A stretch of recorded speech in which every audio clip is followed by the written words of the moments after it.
आप देख रहे हैं उज़ैर की आवाज़। आज की जो खबरें हैं वो 4 अहम खबरें होने वाली हैं इस रिपोर्ट के अंदर। पहली जो खबर आ रही है वो जेरूशलम के अंदर से आ रही है। जेरूशलम के अंदर जो ऑर्थोडॉक्स कम्युनिटी के जो यहूदी हैं उन्होंने बहुत बड़े पैमाने पर इज़राइल के अंदर एहतजाज किया है। पहली खबर सामने ही आई है। दूसरी खबर यहाँ पर सामने ही आई है कि Palestinian militants hand over remains of 2 more hostages to Red Cross in Gaza. मतलब ये है कि अभी जो 13 जो डेड बॉडीज़ बाकी रह गई थी हमास के कब्ज़े में, उनमें से 2 डेड बॉडीज को इजराइल को सौंप दिया गया है और इजराइल ने उस चीज की तस्दीक भी कर दी है कि हाँ वो जो बॉडीज हैं वो इजराइल की लोगों की हैं। दूसरी खबर यहां पर यह है। तीसरी खबर यहां पर सामने आ रही है कि Israel launch probe into leak of video showing troops raping Palestinian prisoners. मतलब यह है कि जो फिलिस्तीन के जो प्रिजनर्स थे, जो कैदी थे, जो इजराइल के कब्जे में है, जो उसकी जेलों में बंधे, वहीं के जो कुछ ऑफिसर्स हैं उनके साथ में कुछ गलत काम किया है। क्या वो गलत काम किया है पूरी तफसील के साथ में मैं आपको बताऊंगा। चौथी यहाँ पर खबर, एक अहम खबर यहाँ पर ये होने वाली है कि दोबारा से लेबनान के अंदर एक आफत का पहाड़ टूट पड़ा है और यहाँ पर आफत का पहाड़ इजराइल की तरफ से टूट पड़ा है। इजराइल ने अब पूरी तरीके से मन बना लिया है कि दोबारा से जो हिजबुल्लाह के जो और मतलब ये मुख्तलिफ जगहें हैं जो उनके ठिकाने हैं उनको वो तबाह और बर्बाद करेगा, क्योंकि यहाँ पर सीज फायर हुआ था लेकिन ये जो सीज फायर है एक लॉन्ग टाइम तक नहीं रुक पाया है। 4 ये अहम खबरें हैं। आज की पूरी तफसील के साथ में मैं आपको बताऊंगा क्या ये अहम खबरें हैं। देखिए पहली खबर के बारे में बात करता हूं। Jerusalem was thrown into chaos as tens of thousands of ultra Orthodox Jews flooded the streets. मतलब ये कि हजारों की तादाद में जो अल्ट्रा ऑर्थोडॉक्स जो ज्यूश कम्युनिटी के लोग हैं, जो यहूदी हैं, वो जेरूशलम की सड़कों पर उतर आए हैं। पूरे मतलब ये कि चाहे वो बस स्टेशन हो या रेलवे स्टेशन हो, सब पूरे इसराइल के अंदर से, पूरे इसराइल के अंदर से वो सब वहां पर इकट्ठा हुए, जिनकी जो भीड़ है सब जगह देखी गई ताकि वो इस रैली में शामिल हो सके, नेतन्याहू की गवर्नमेंट के खिलाफ एहतजाज कर सके और इजराइल के खिलाफ एहतजाज कर सके। Chanting we will go to jail not the army. और क्या वो मतलब ये है, क्या वो नारा लगा रहे थे? देखिए नारा वो इस चीज का लगा रहे थे कि हम जेल में जाना पसंद करेंगे, हम आर्मी में जाना बिल्कुल भी पसंद नहीं करेंगे। यहाँ पर एक ड्राफ्ट, ये एक रेजोल्यूशन निकाला है नेतन्याहू की सरकार ने, क्योंकि जो अल्ट्रा ऑर्थोडॉक्स जो कम्युनिटी के लोग हैं, जो यहूदी हैं, वो बहुत ज्यादा रिलीजियस लोग होते हैं और इस रिलीजियस लोगों का काम यह है कि बराबर मतलब ये कि धार्मिक जो एक्टिविटीज है उसमें ही इंक्लूड रहते हैं। इनको कमाने धमाने से कुछ पता नहीं होता कि इनको कुछ कमाना भी है। लिहाजा अब इस कम्युनिटी के ऊपर ये मतलब एक ड्राफ्ट थोप दिया गया है। जैसे और जो इजरायलीज है जिनको कंपलसरी है फौज के अंदर एडमिशन लेना, 18 साल के होते ही, चाहे वो लड़का हो या लड़की हो, उसको फौज में दाखिला लेना पड़ता है अगर वो इजराइल का कोई नागरिक है तो।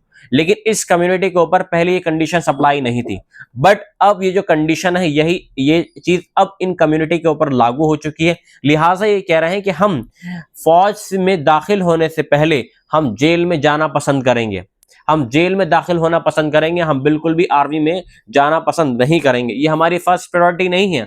हमारी जो फर्स्ट प्रायोरिटी है वो है हमारे रिलीजन के लिए प्रायोरिटी, मतलब ये है कि उसके लिए सामने आना, उसके लिए रिलीजियस एक्टिविटीज को फुलफिल करना, ये हमारी फर्स्ट प्रायोरिटी है।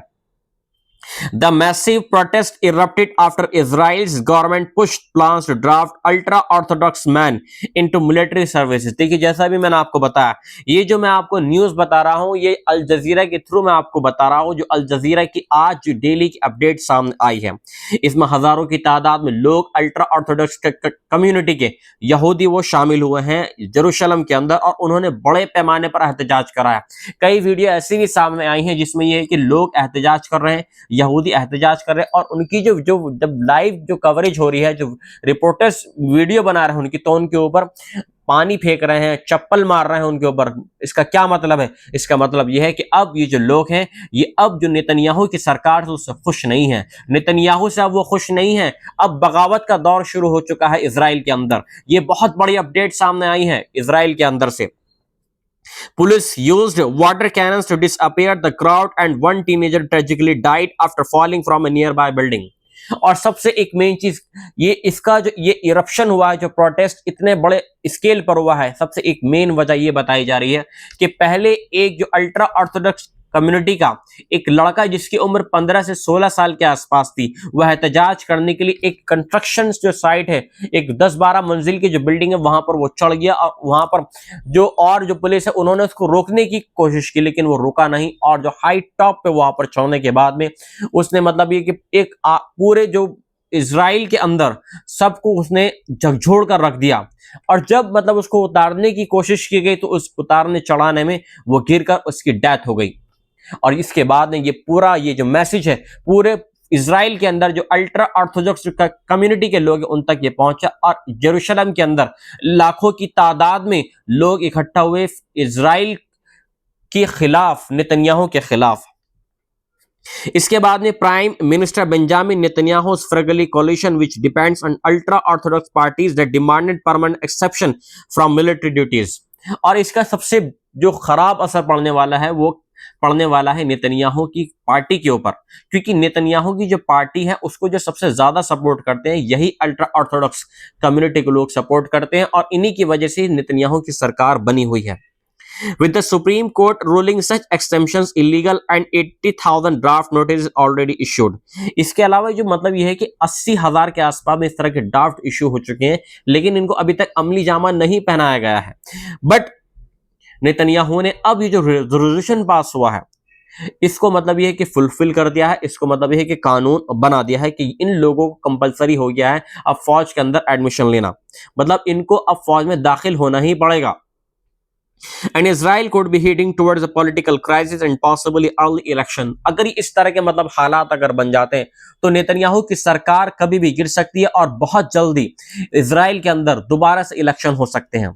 और जब इलेक्शन होंगे तो क्या होगा, नेतन्याहू को सत्ता से उखाड़ फेंक दिया जाएगा, और इसके बाद में एक नई सरकार का गठन वहां पर हो सकता है। ये थी पहली अपडेट इजराइल की तरफ से। दूसरी अपडेट यहां पर सामने आई है कि Israel Hamas ceasefire trembled as hostages bodies return.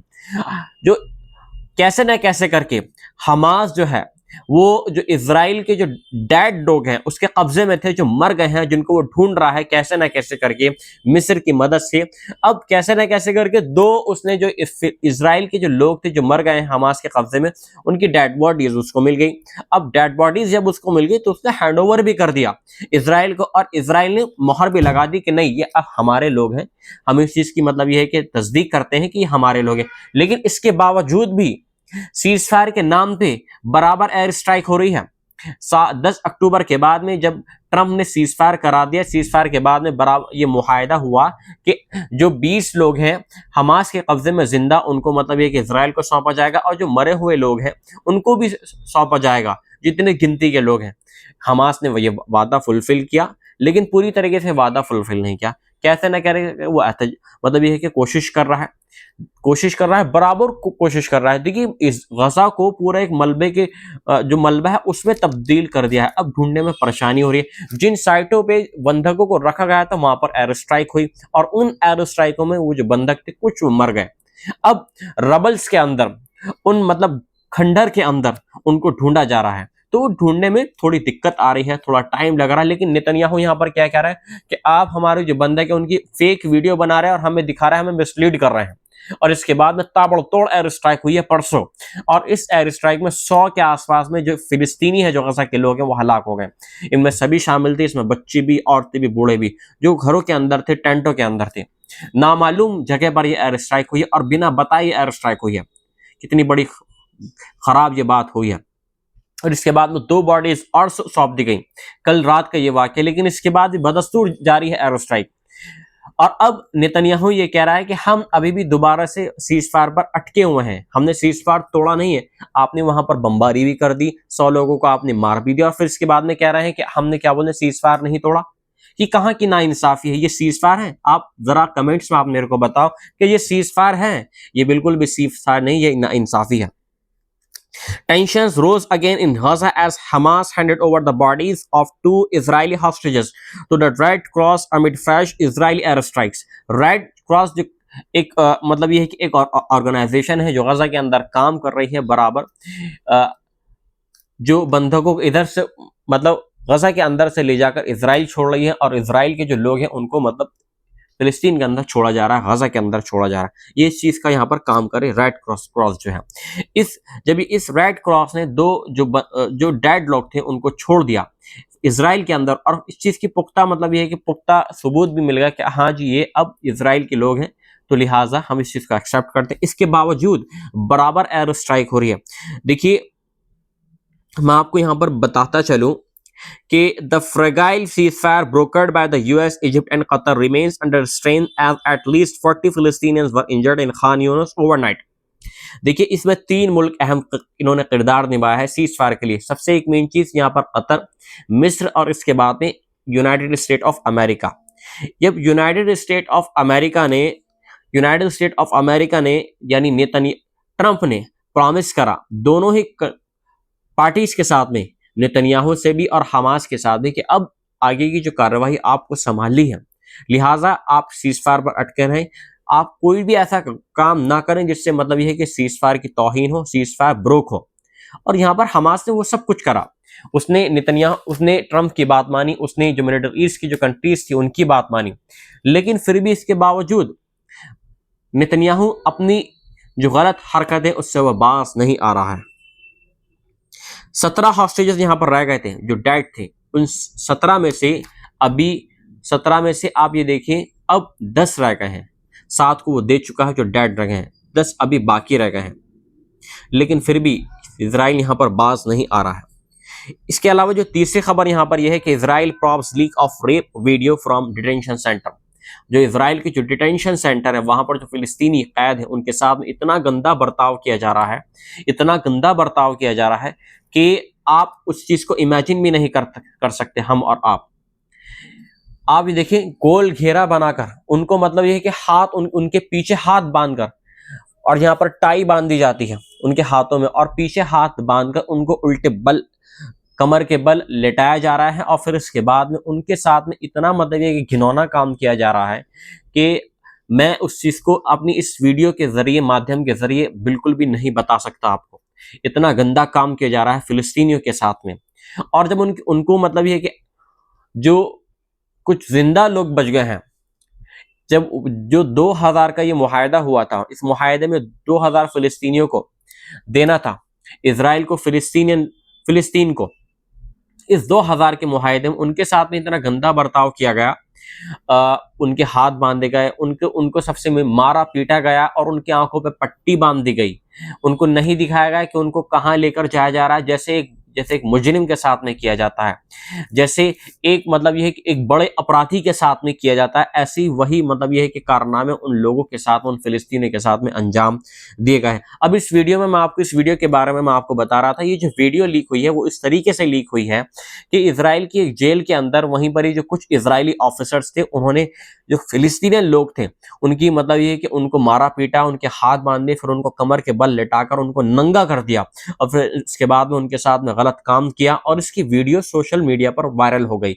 और जब ये वीडियो वायरल हो गई, इस वीडियो वायरल होने के बाद में वहां की जो पार्लियामेंट है उसके जो अटॉर्नी जनरल है उन्होंने इस चीज पर इन्वेस्टिगेशन के ऑर्डर दे दिए। और जब इन्वेस्टिगेशन के ऑर्डर दे दिए तो जो बैन गवीर और एतमार बैन गवीर है और स्मॉट्रिच है, ये दो मिनिस्टर्स जो अल्ट्रा ऑर्थोडॉक्स कम्युनिटी से बिलोंग करते हैं, अल्ट्रा जायनिस्ट ये दो मिनिस्टर हैं, इन्होंने कहा कि हमें वो बंदा चाहिए जिसने ये वीडियो वायरल करी है। क्योंकि इसमें क्या हो रहा है कि इसमें अब फौज की बदनामगी हो रही है, इसमें नेतन्याहू की गवर्नमेंट की बदनामगी हो रही है।